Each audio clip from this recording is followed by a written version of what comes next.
Hey everyone. In today's video, I'm going to show you how to change your About Me section on Discord using your PC. With the recent update, it's never been easier to personalize your profile, so let's dive right in. First, head over to your web browser and type in discordapp.com. Once there, log into your account if you haven't done so already. Now that you're logged in, look over to the bottom left corner of your screen. You should see your user picture and name. Right next to them is a little gear icon.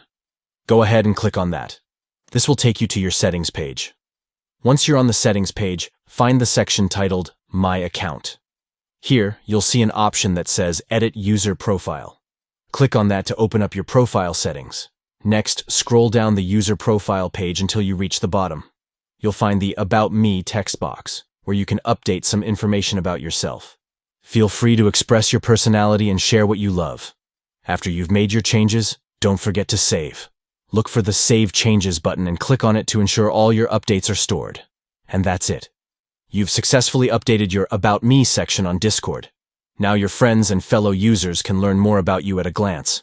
If you found this guide helpful, make sure to like, subscribe, and hit that notification bell for more awesome tutorials.